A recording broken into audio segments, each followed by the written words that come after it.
Welcome to the Movie Lighthouse, shining a light through the fog of film.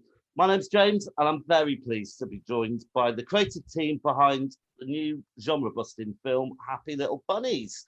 And that's Patrick McConnell and Lynne Payne. Hey, guys. Hey. Genre-busting, Pat. Genre-busting.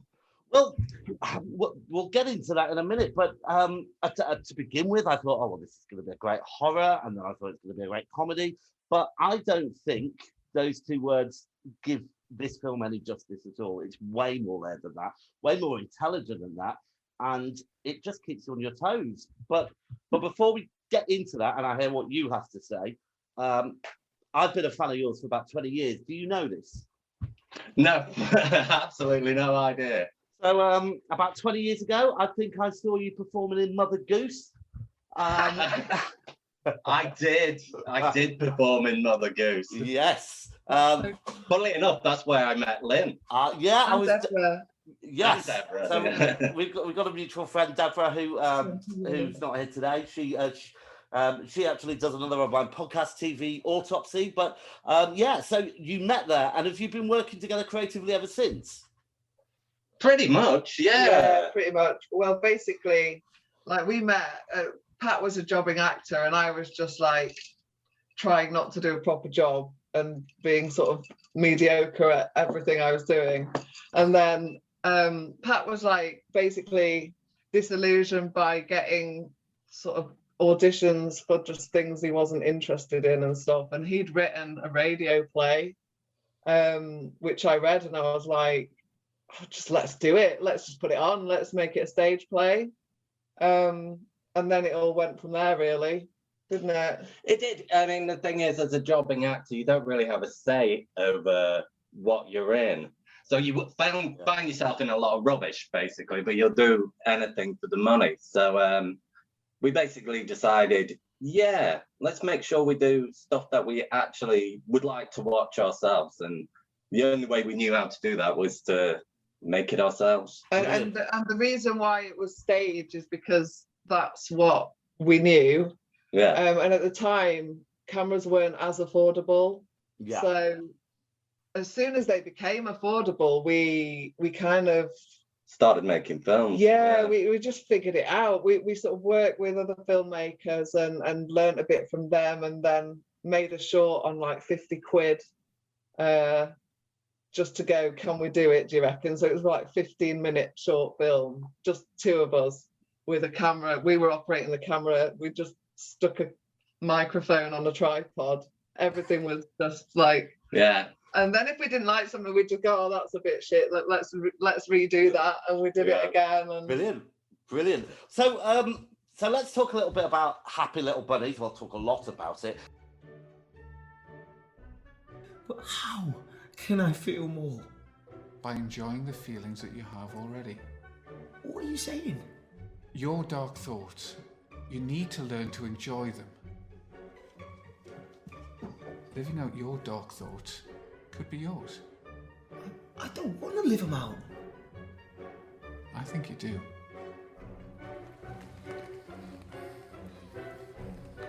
From now on, if you don't hold an ordinary adult conversation, I will shoot you in the head.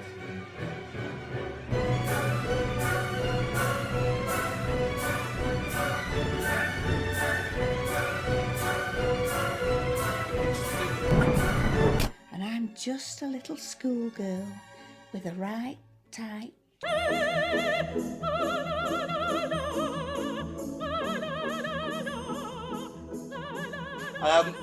Can you tell me, without like obviously giving it all away, what the film's about? what's it about? Well, I see why you have trouble describing it, because we've had the same trouble ourselves. It's a horror, yes. It's also a bit art house. It's also a sort of murder mystery. It's also a comedy. It's kind of also a psychological drama. There is a lot of elements to it. I ask a lot of the audience, particularly because you don't really know what I'm doing until you get to the end of the film, and hopefully people fit all the pieces into place there. But I just wanted it to be fun, really, more than anything. I wanted to have fun with it. I mean, he relishes sort of not wasting the audience's time, but taking too long over things and just like taking things to the extreme. And then, you know, I mean, there's a little, you make your own cameo performance in it, don't you? Just to kind of nod to that and go, yes, I know, I'm doing this intentionally. Off you go, carry on watching. Yeah, there's a number of times in it where, you know, you think it's going in one direction and then it kind of veers off, or there's like a segue or something like that. But I must say that is not at the loss of the interest of the audience. I can be quite a reluctant, you know, we have to watch a few of these films for the review for the podcast, and a lot of the time it's a real grind. It's not fun, and you know, I've sometimes watched films over a course of like 5 days because I keep stopping at 10 minutes. This one, it's actually very well crafted together, and although it goes in directions that you're thinking, what the heck, everything ties together incredibly well. You're left at the end hugely satisfied, because it doesn't give you everything, which is nice, but it gives you nearly everything, and you just leave very satisfied, I thought. So hats off to you both, guys. Yeah, well, that's what I hoped. Although Lynne says I like to push the audience to the limits, I do want them to leave satisfied at the end.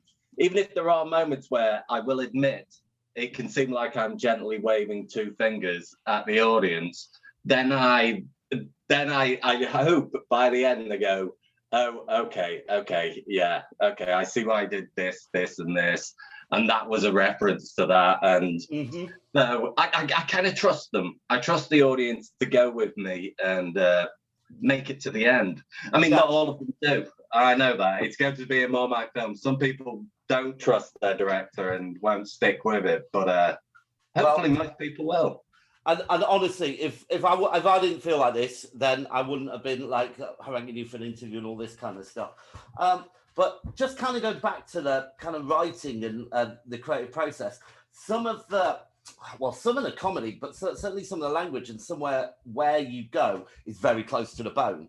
You know, you really push the envelope, which I loved. And I've never quite seen things go as far and have the narrative of your characters, certainly when you know, when they're having a discussion about, you know, things that they're thinking about and you know, their really deep desires and all this kind of stuff. Is there anywhere that you in the process where you thought, oh, we can't go that far with this, we can't do that, or did you just go for it?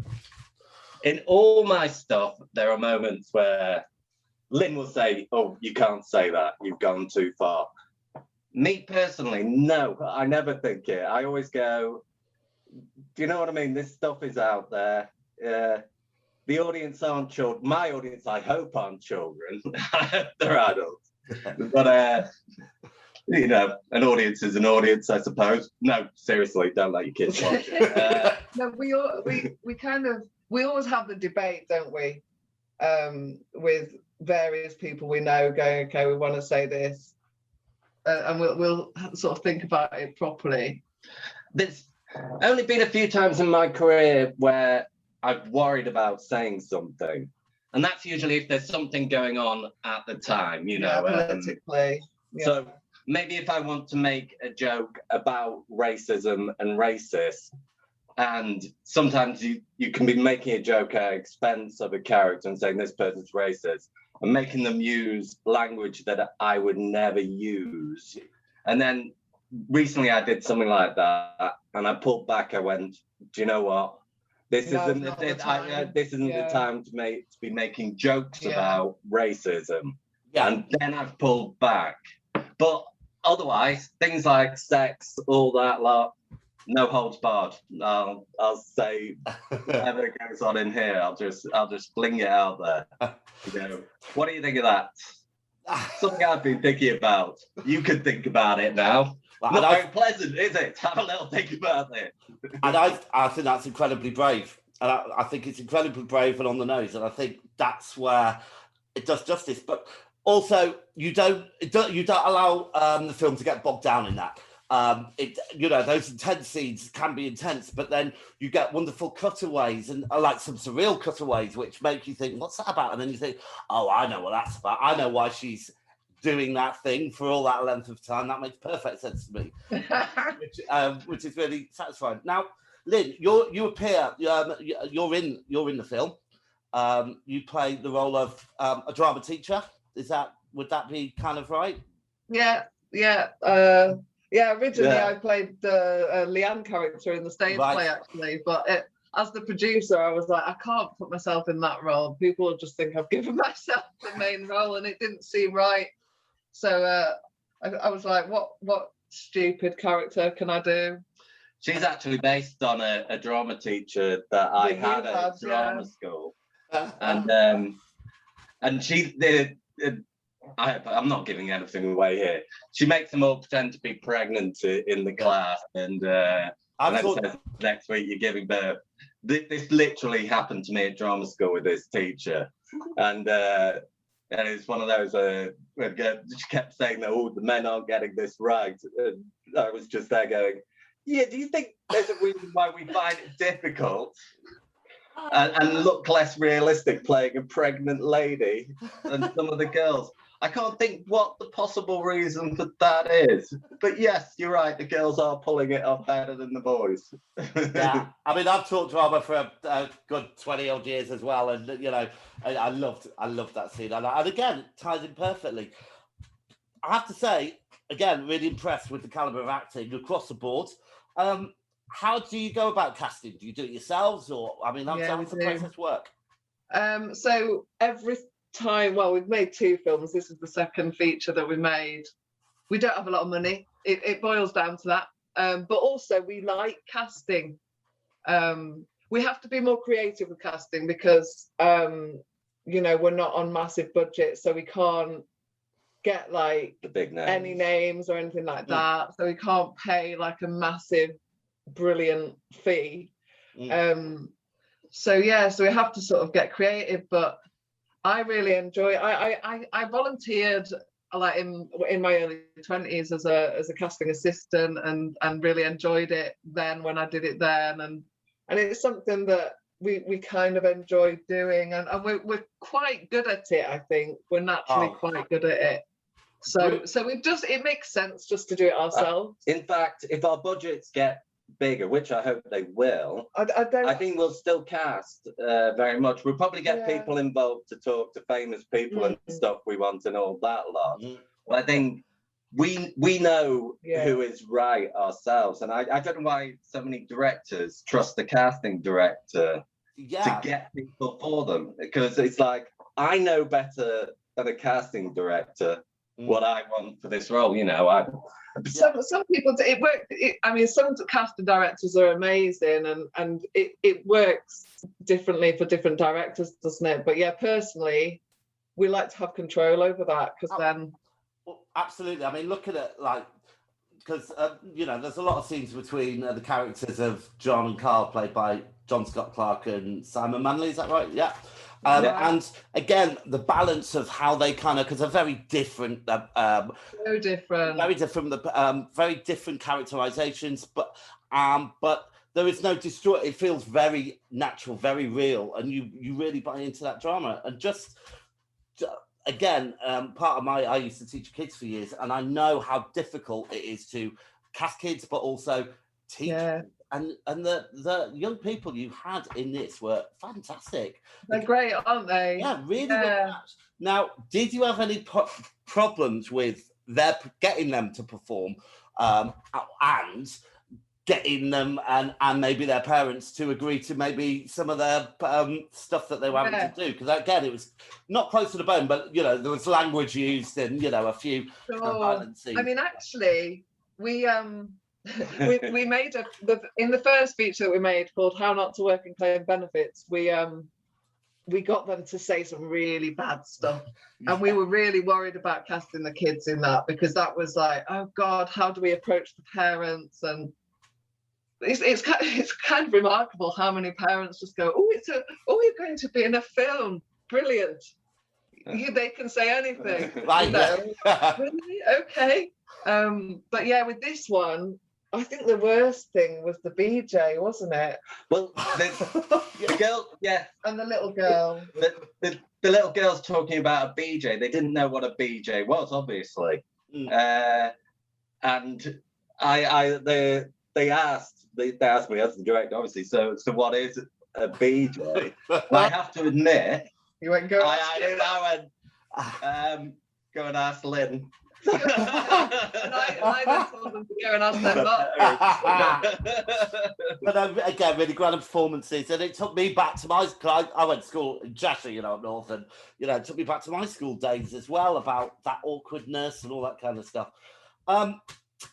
Soundtrack, classical soundtrack. I don't know a lot about classical music really, but German opera, was that a kind of influence there? It was mainly Carmen. Right. Carmen. And the reason for doing mainly Carmen was actually purely accidental, really. I always look out for new bands to ask if they want to have music involved, and I listen to new bands, and sometimes I'll approach new bands and things.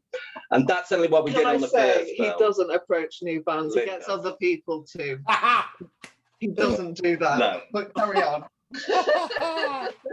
If you want to know, this is why she's the producer, though. I don't produce myself. Producers are there to go, you say, I want this, and then they do the hard work. Directing's easy. The director does nothing. He just tells other people what to do.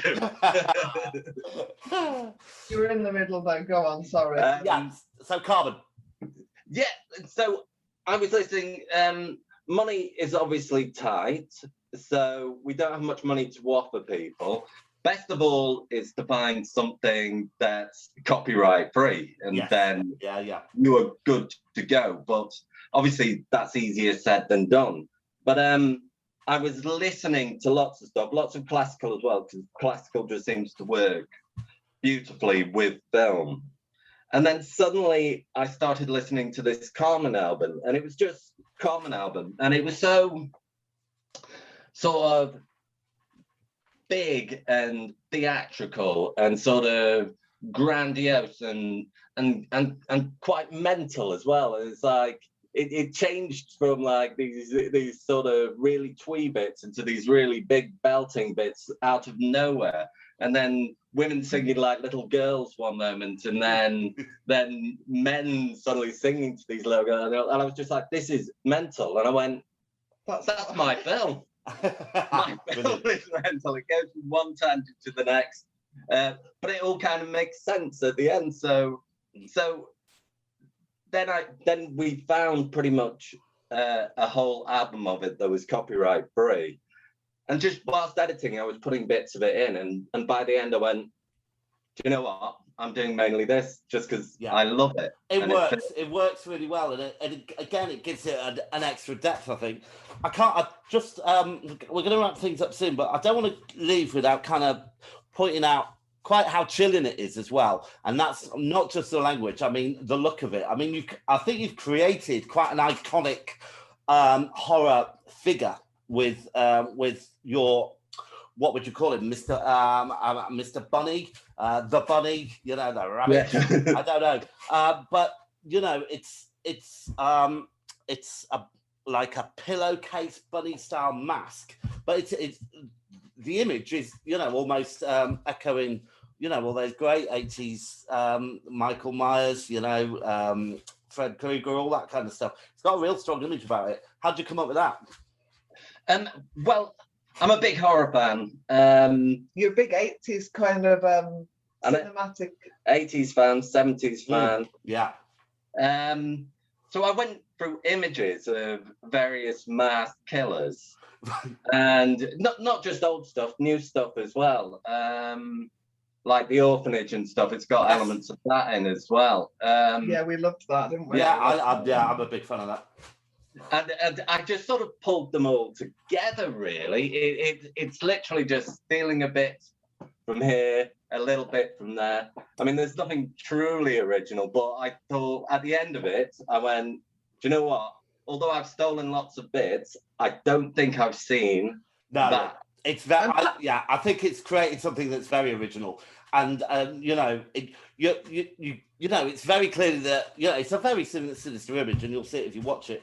So I suppose this is for both of you, but maybe mainly Lynne. But, you know, you say this is your second film. What would you say you've learned from this film that you wouldn't take onto the next one?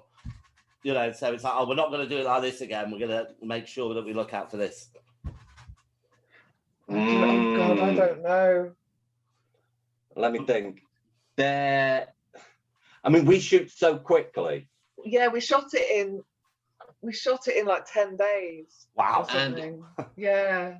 And this is for monetary reasons. You know, the longer you keep people on, the longer you have to pay them for. I think if we were to shoot this again, if we had to shoot this film again, I would have had Simon and John Scott Clark have a day off in between each day of filming, because their stuff was so intense and dialogue heavy. Yeah.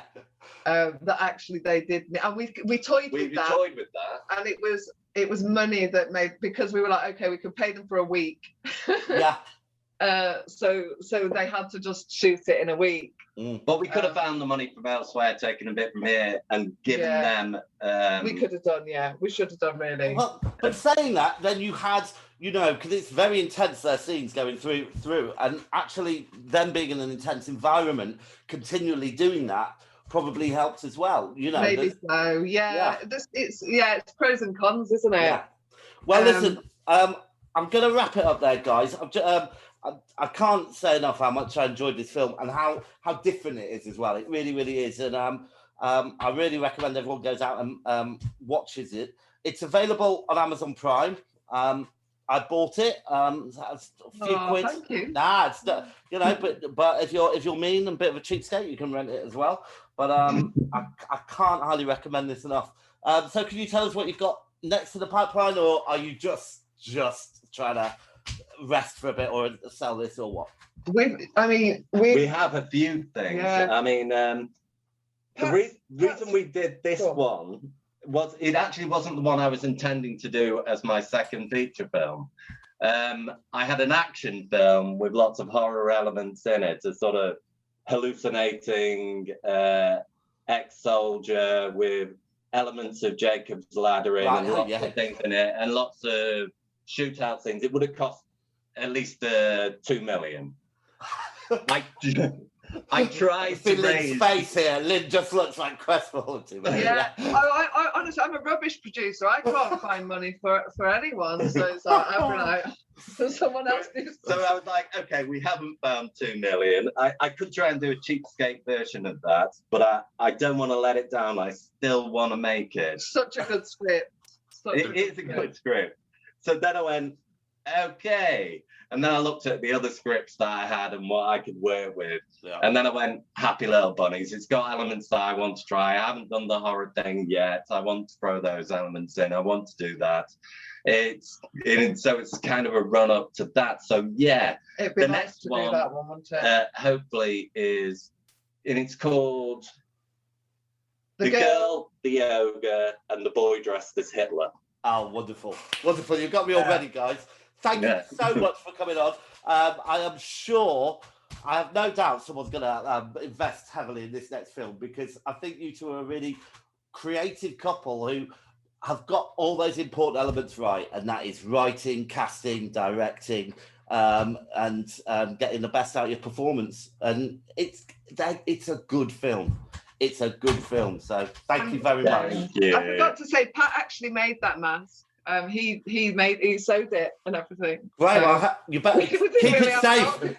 Either. Keep it safe. Could be worth millions in the future. All right, guys. Thank you very much. Thanks, James. Bye-bye. Thanks, bye.